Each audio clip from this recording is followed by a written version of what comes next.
أعوذ بالله من الشيطان الرجيم. بسم الله الرحمن الرحيم. السلام عليكم. أعوذ بالله من الشيطان الرجيم. بسم الله الرحمن الرحيم.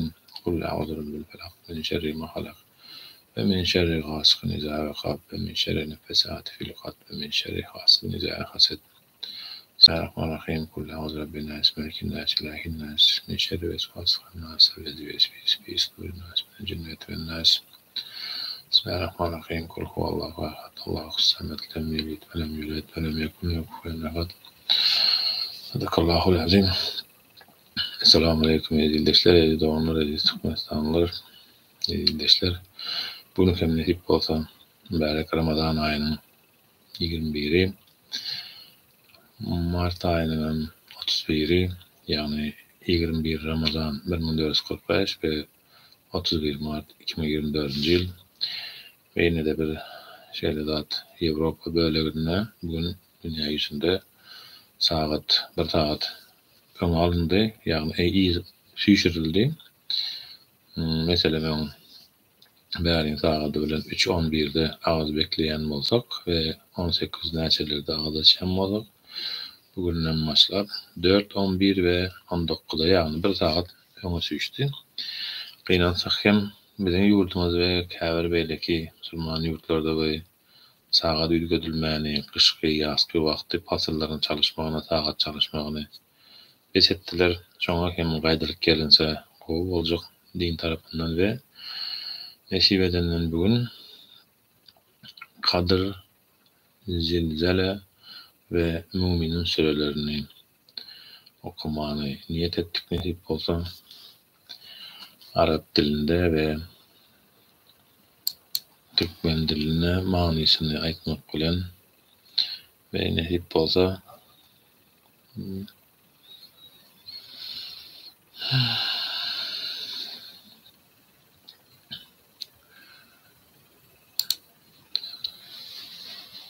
Euzubillahimineşşeytanirracim. Bismillahirrahmanirrahim.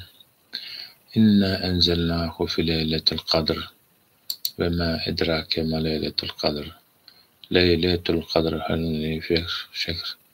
Tenezzelul melaiketu ve ruhu fiha biizni rabbihim min kulli emrin. Salamun hiya hatta matla'il fecr. Sadakallahul azim. Manisi Kadir suresi Mekke'de inen sürelerden olup 5 ayetden ibarettir.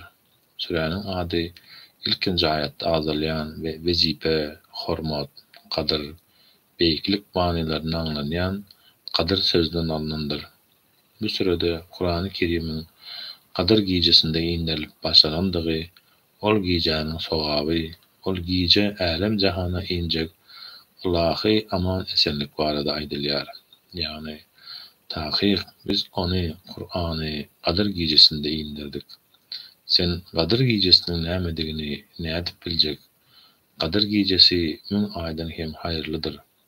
Ol gijede perişteler ve ruh Cebrail özleriniň Perwerdiganyň ruhsady bilen özlerine tapşyrylan ähli işleri berja etmek üçin ýere inerler.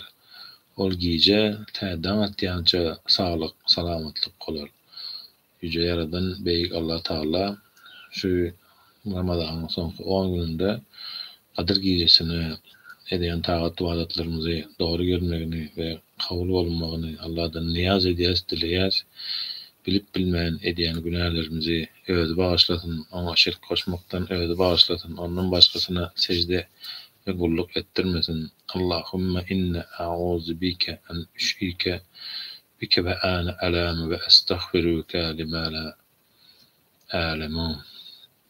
Yani hey Allah'ım, hakikattan hem biz sana yalvarýarys, senin yardımına goşýarys. Senden kömek, senden medet dileýärys. Senden başgasyna şirk koşmaklykdan sana sığınýarys. Özüň bizi bagyşlaýberi. Ve Zilzal suresi. Bismillahirrahmanirrahim. İza zelzelatil ardu zelzalaha ve ahrajatil ardu esqalaha ve qala'l insanu ma laha yevme izin tuhaddisu ahbaraha bi enne rabbeke ev halaha. Yevme izin yasturun nasu eştaten li yure melahum. Femen ya'mel miskale zerraten hayran yarah. Ve men ya'mel miskale zerraten şerran yarah. Yani Zilzal suresi Medine'de inen sürelerden bol 8 ayetten ibarettir. Süre adını ilkinci ayette ağzalan yer titreme manisini anlayan zilzal sözünden alınandır. Bu sürede kıyamatın ön yanında bolacak güçlü yer titremesi, son hem ehli ölülerin mazarlarından çıkıp verecek hasaba barada aydılýar. Rahman ve Rahim olan Allah'ın adı bilen. İzâ zülzilatil erdu zilzâleha, yani yer güçlü titreyen vakti. Ve ikhracatil erdu esâleha, yer öz aşağındaki ehli yüklerini çoğdurup daşına çıkaran vakti. İnsan öz özüne näme bolýarka diyen vakti. Yine şol gün yer üstünde bolup geçen ehli zatları habar berer. Sebebi Perverdigari ona bulary wahy eder. Yine şol gün insanlar eden işlerini görmek için mazarlarından çıkıp bölek bolup gelerler. Kim zerre muhtarına hayır eden bolsa onun peydasyny görer. Her kim hem zerre muhtarına şer günah işeden bolsa onun ziyanyny görer. Sadakallahul azim.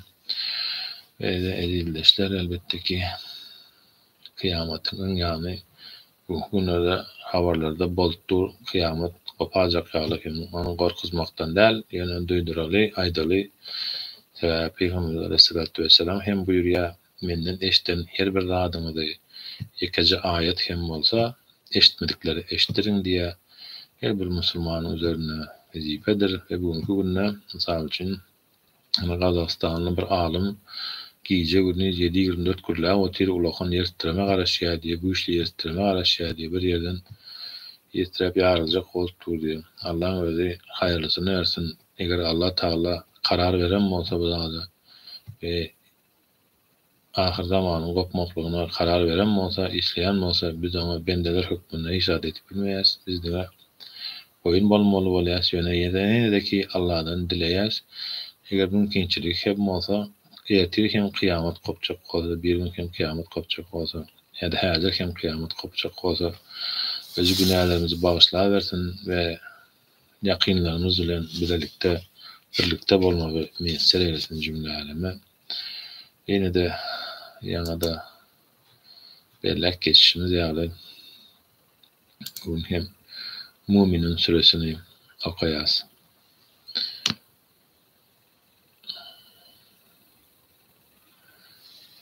Müminin suresi Mekke'de inen sürelerden bol 118 ayetten ibaretdir. Sürede müminlerin ahlak görülgeleri ve olara ahiretteki berilecek nimetler barada gurrun gozolandığı için bu ad verilipdir. Bismillahirrahmanirrahim. Kad eflahal müminune ellezine hum fi salatihim haşiune وَالَّذِينَ هُمْ عَنِ اللَّغْوِ مُعْرِضُونَ وَالَّذِينَ هُمْ لِلزَّكَاةِ فَاعِلُونَ وَالَّذِينَ هُمْ لِفُرُوجِهِمْ حَافِظُونَ إِلَّا عَلَى أَزْوَاجِهِمْ أَوْ مَا مَلَكَتْ أَيْمَانُهُمْ فَإِنَّهُمْ غَيْرُ مَلُومُونَ. Aşağıdaki vasıfları özüne cemleyen müminler bahtiyarlığa yetip halas olurlar. Olar namazlarını pesperlik, doğru edeplilik bilen durýandyrlar. Olar biderek gürümlerden yüz öwürýändirler. Olar zekat berýändirler. Olar jinsy azalaryny, namuslaryny goraýandyrlar. Olar din aýarlarynyň we gol astyndaky gyrnaklarynyň goramazlar. Çünki olar bu wagtda ýazgylmaýarlar. فَمَنِ ابْتَغَى وَرَاءَ ذَلِكَ فَأُولَئِكَ هُمُ الْعَادُونَ وَالَّذِينَ هُمْ لِأَمَانَاتِهِمْ وَعَهْدِهِمْ رَاعُونَ والذين هم على صلواتهم يحافظون أولئك هم الوارثون الذين يرثون الفردوس هم فيها خالدون ولقد خلقنا الإنسان من سلالة من طين ثم جعلناه نطفة في قرار مقيم. Eger kim munun çägirinden çyksa, onda olar diniň çägirini aşanlardyr. Olar öz amanatlaryna we wagdalaryna wefalıdyrlar. Olar namazlaryna gaýymdyrlar. Olar hakyky miras düşerdirler. Olar Firdevs cennetini miras alarlar. Olar şol ýerde baky galarlar. Takyr biz insany ýerden alynan palçykdan yaratdyk. وَلَقَدْ خَلَقْنَا الْإِنْسَانَ مِنْ سُلَالَةٍ مِنْ طِينٍ. Soň onu ynymly bir ýerde damja suw etip goýduk. Sümme ce'alnâhu nutfeten fî qararin meqîm. ثم خلقنا النطفة علقة فخلقنا علقة مضغة فخلقنا المضغة عظاما فكسونا العظام لحما ثم أنشأناه خلقا آخر فتبارك الله أحسن الخالقين. ثم إنكم بعد ذلك لميتون ثم إنكم يوم القيامة تبعثون ولقد خلقنا فوقكم سبع طرائق وما كنا عن الخلق غافلين وأنزلنا من السماء ماء بقدر فأسكناه في الأرض وإن على ذهاب به لقادرون فأنشأنا لكم به جنات من نخيل وأعناب لكم فيها فواكه كثيرة ومنها تأكلون وشجرة تخرج من طور سيناء تنبت بالدهن والصبغ للعاقلين. Soň bir damja suwy gaýlakdasy edip yaratdyk. Gaýlakdasyny bölecik edip yaratdyk. Bölecik eti de sünk edip yaratdyk. Sünke bolsa etke edirdik. Soň hem onu başga bir yaradylan adam görnüşinde yaratdyk.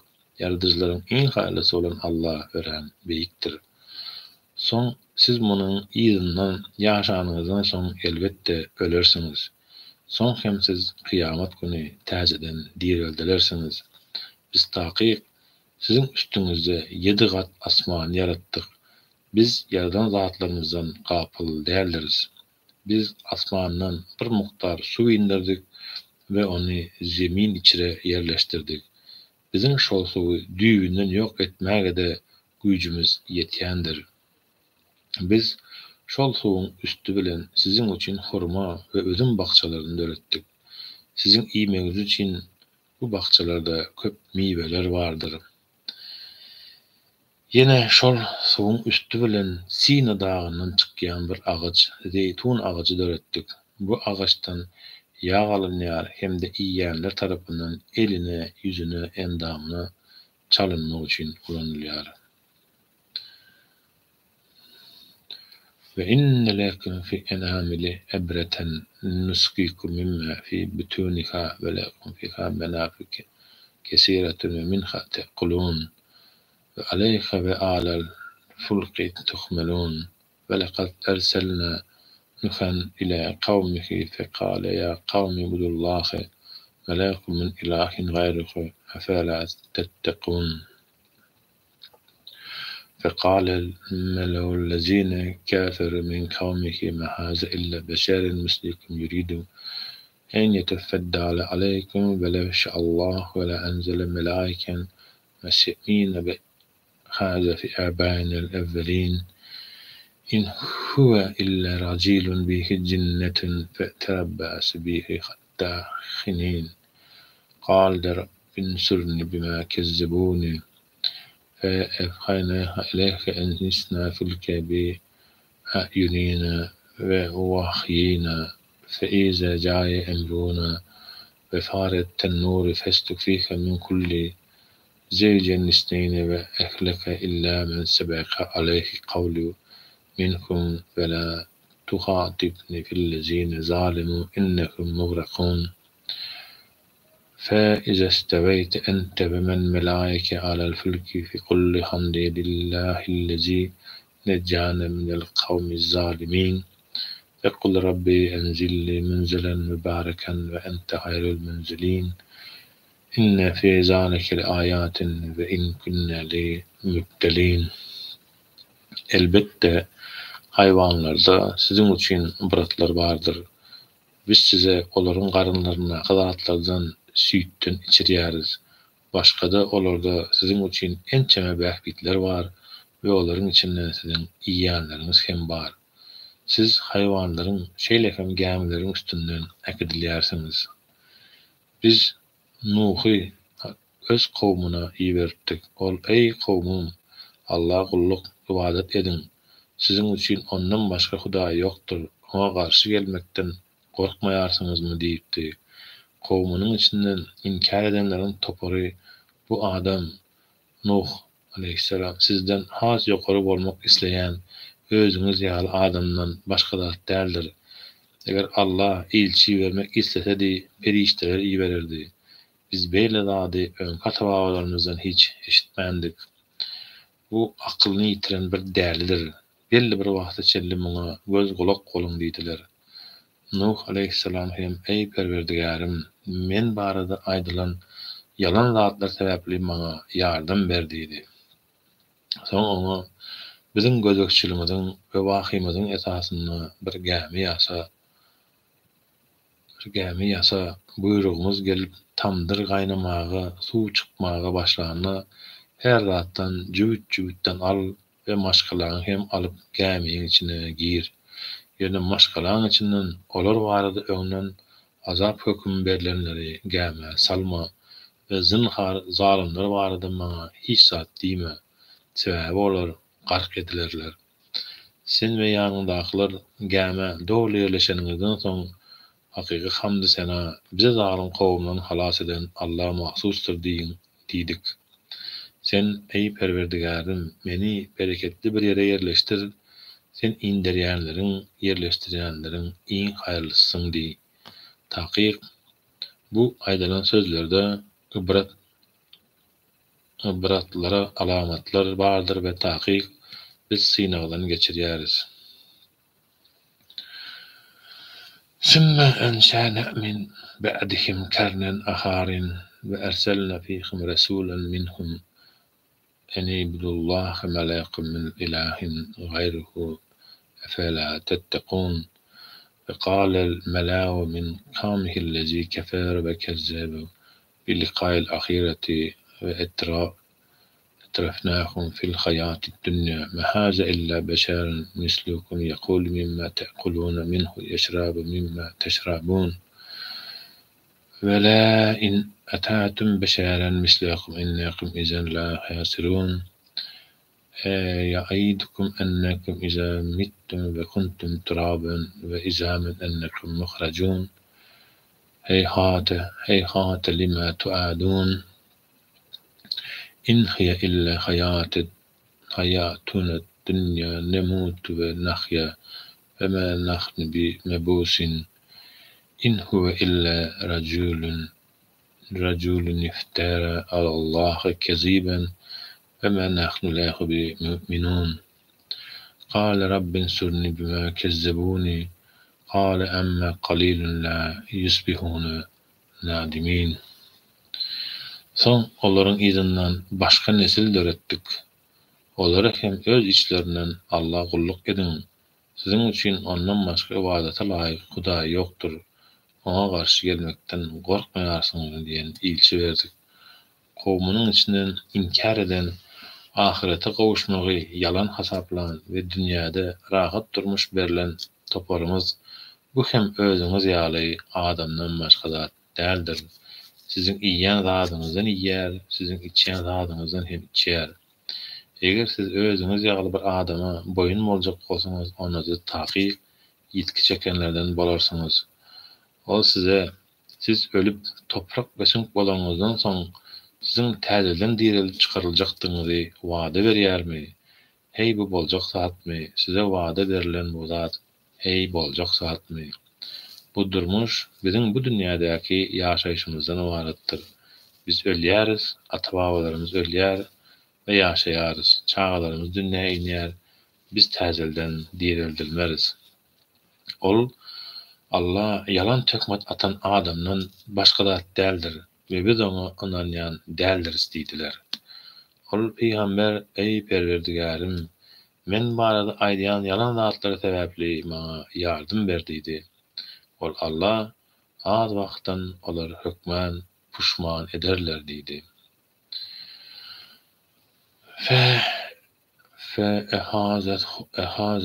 فأخذتهم الصيحة بالحق فجعلناهم غثاء فبودا للقوم الظالمين ثم أنشأنا من بعدهم قرونا آخرين ما تسبق من أمة أجلها وما يستأخرون ثم أرسلنا رسلنا تترى كلما جاء أمة رسوله كذبه فأتبعنا بعدهم بعدا وجعلناهم أحاديث فبودا لقوم لا يؤمنون ثم أرسلنا موسى وأخاه هارون بآياتنا وسلطان مبين إلى فرعون وملائكته فاستكبروا وكانوا قوما عالين فقال نؤمن لبشرين مثلنا قومهما لنا عابدون فكذبوهما فكانوا من المهلكين ولقد آتينا موسى الكتاب لعلهم يهتدون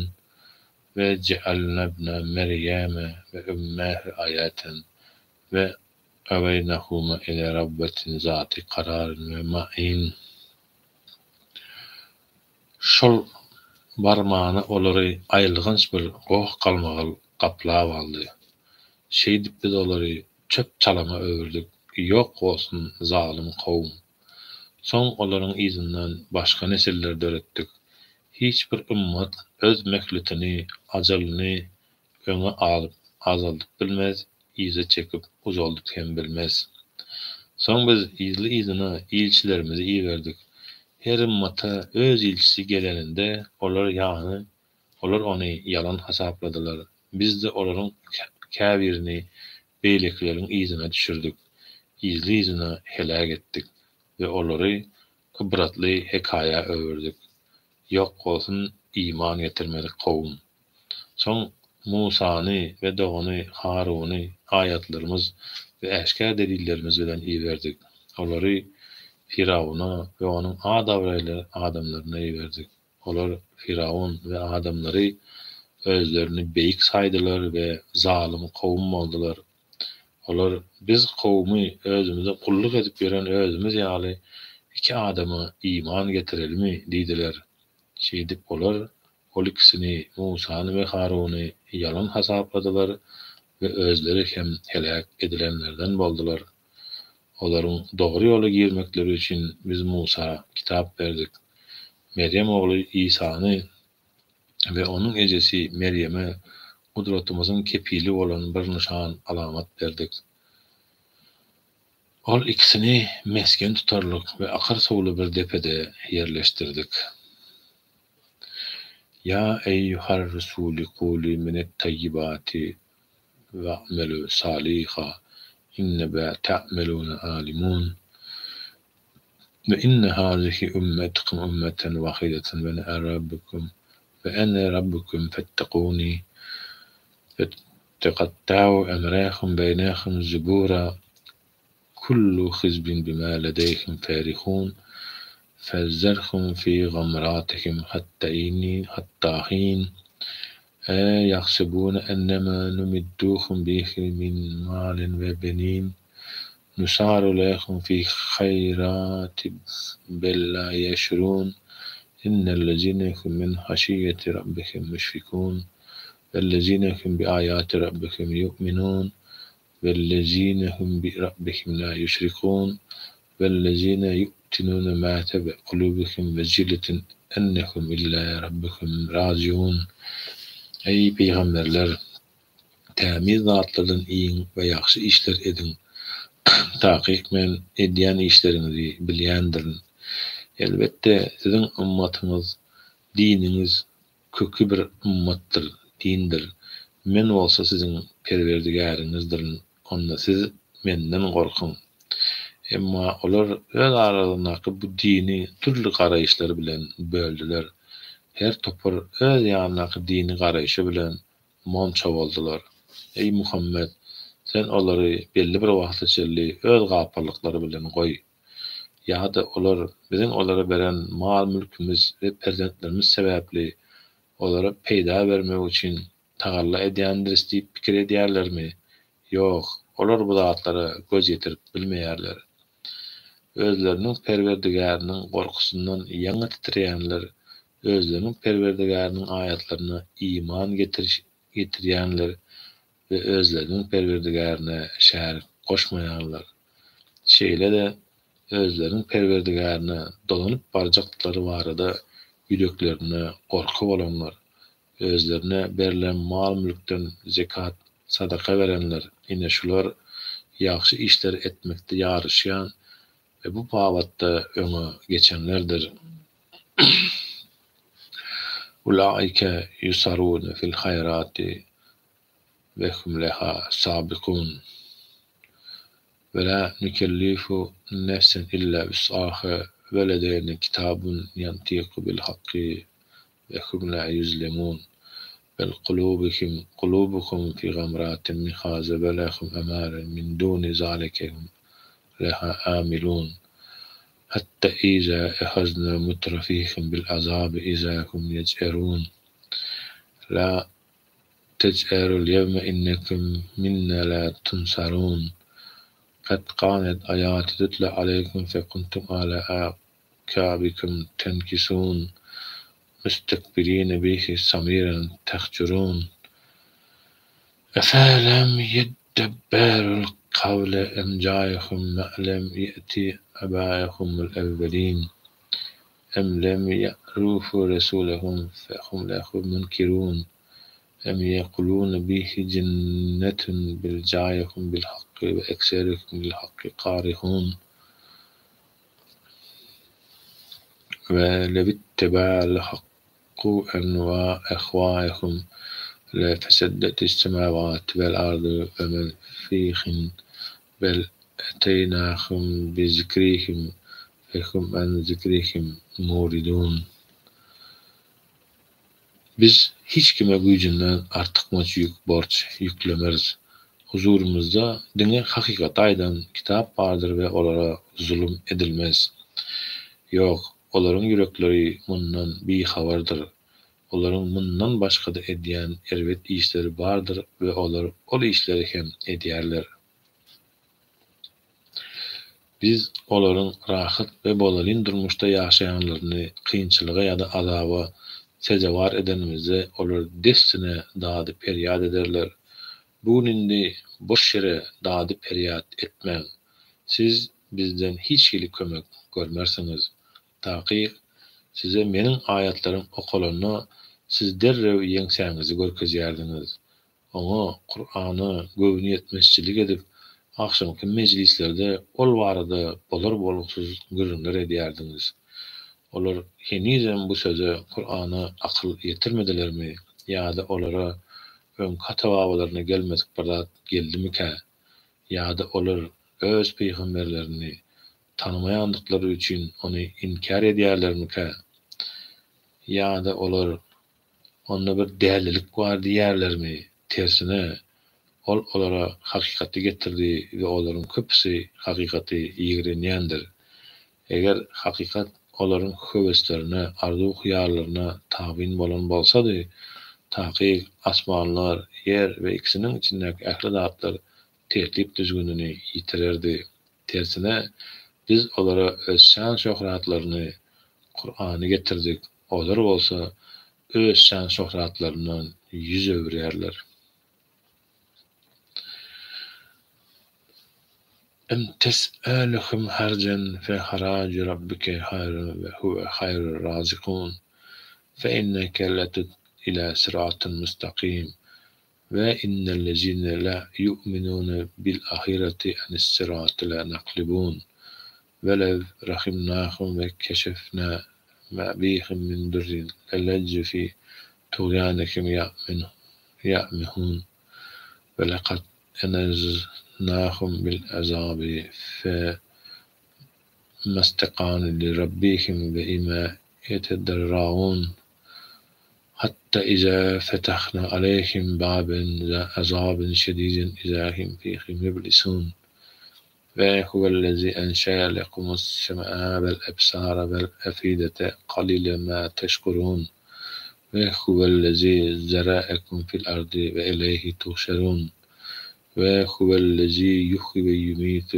وله اختلاف الليل والنهار أفلا تعقلون بل قالوا مثل ما قال أولون قالوا هذا متنا وكنا ترابا وعظاما أئنا لمبعوثون لقد وئتنا نحن وآباؤنا هذا من قبل إن هذا إلا أساطير الأولين كل من الأرض ومن فيها إن كنتم تعلمون سيقولون لله قل أفلا تذكرون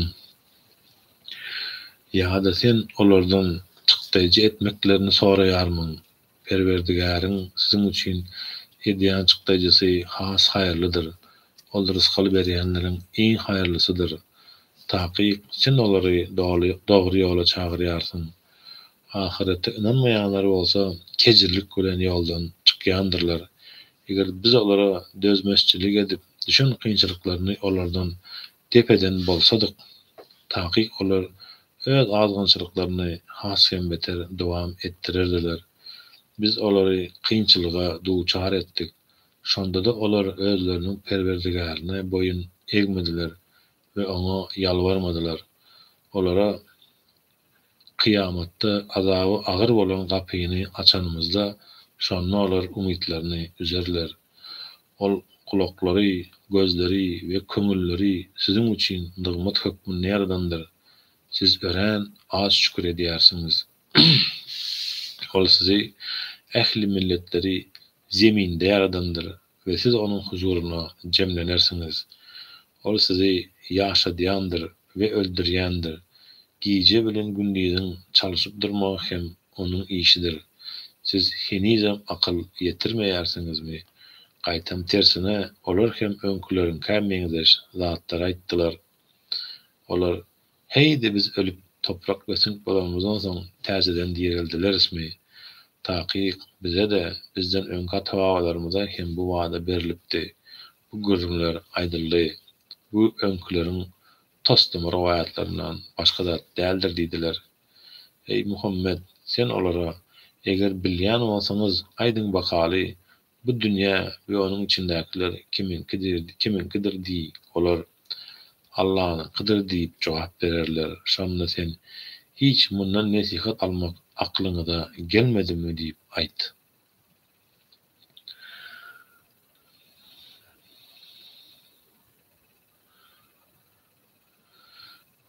Kul men rabbis semawati s-seb'i ve rabbil arşil azim. Seyekulune lillahi kul efela tettekûn. كل من بيده ملائكة كل شيء وهو يجير ولا يجار عليه إن كنتم تعلمون سيقولون لله كل فأنا تسخرون بل أتيناهم بالحق وإنهم لكاذبون ما اتخذ الله من ولد وما كان معه من إله إذا لذهب كل إله بما خلق ولا بعضهم على بعض سبحان الله عما يصفون عالم الغيب والشهادة فتعالى عما يشركون كل ربي إما ترين ما يعادون ربي فلا تجعلني في القوم الظالمين فإن على نريك ما نعيدهم لقادرون ادرى بالتي هي أحسن السيئة نحن أعلم بما يصفون وقل رب أعوذ بك من همزات الشياطين وأعوذ بك رب أن يحضرون حتى إذا جاء أحدهم الموت قال رب ارجعوني لعلي أعمل صالحا فيما تركت كلا إنها كلمة هو قائلها ومن ورائهم برزخ إلى يوم يبعثون. Sen olara yedi asmanın perverdigari ve belent arsının perverdigari kimdi? Olar Allah'dır deyip cevap verirler. Sonra sen siz hey onun korkmayarsınız mı deyip ayt. Yine sen olara eger bilýän bolsaňyz aýdyň bakaly ähli dadyň häkimiýeti kimin elindedir?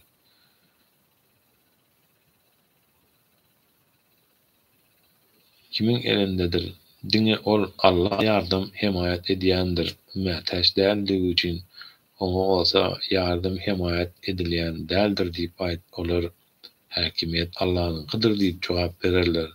Şonda sen onda siz näme üçin jadyçylyga aldanýarsyňyz diýip aýt. Tersine biz olara hakykaty getirdik we olar hakyky ýalançylardyr. Allah hiç perzent edinen däldir we onuň ýanynda hiç bir hudaý bolup bilmez. Eger başga hudaý bolsady, her hudaý öz ýaradan zadyny dolandyrardy we biri beýlekisinden has rüstem boljak bolardy. Allah olaryň ýönküýän syplatlaryndan päkdir, beýikdir, münezzehdir. Allah gaýbyda göz bilen görülmeýäni, görülýäni de bilýändir. Ol olaryň şäher goşýan zatlaryndan päkdir. Ey Muhammed, sen ey Perwerdigarim, eger olara wada berilen azaby maňa görkezjek bolsaň, meni bu zalim kowmyň içinde goýma beri, ey Perwerdigarim diýip aýt. Takyk biziň olara wada beren azabymyzy saňa görkezmäge güýjümiz ýetýändir. Elbetligi gowuluk bilen depet biz olaryň bize ýönküýän sypatlaryny has gowy bilýändiriz. Sen ey Perwerdigarim, şeytanlaryň aldaw waswasalaryndan saňa sygynýaryn. Olaryň meniň ýanyma gelmeklerinden hem saňa sygynýaryn ey Perwerdigarim diýi. Olaryň birine ölüm pursaty gelip ýetende ey Perwerdigarim meni ýyzyma gaýtar. Şonda men terk eden dünýämde ýaxşy işleri ederin diýer. Bu hiç haçan bolmaz. Takyk bu onuň aýdan sözi boş gürümlerden ibaretdir.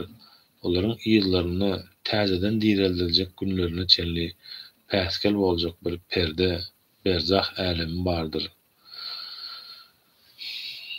فإذا نفخ في الصور فلا أنساب بينهم يومئذ ولا يتساءلون فمن ثقلت موازينه فأولئك هم المفلحون ومن خفت موازينه فأولئك الذين خسروا أنفسهم في جهنم خالدون تلفح وجوههم النار وهم فيها خالدون ألم تكن آياتي تتلى عليكم فكنتم به تكذبون قالوا ربنا غلبت علينا شقوتنا وكنا قوما ضالين ربنا أخرجنا منها فإن عدنا فإنا ظالمون قال اخسئوا فيها ولا تكلموني إنه كان فريق من عبادي يقولون ربنا آمنا فاغفر لنا وارحمنا وأنت خير الراحمين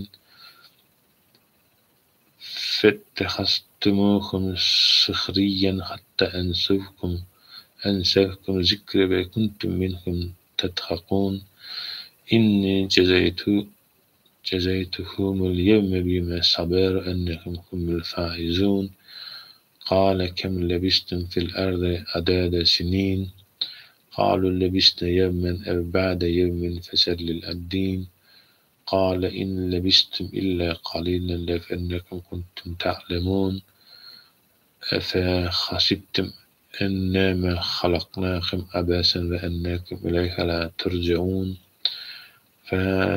تعالى الله الملك الحق لا إله إلا هو رب العرش الكريم ومن يتبع الله إلها آخر لا برهان لا خبيه فإنما حسابه عند ربه إنه لا يفلح الكافرون وقل رب اغفر وارحم وأنت خير الراحمين.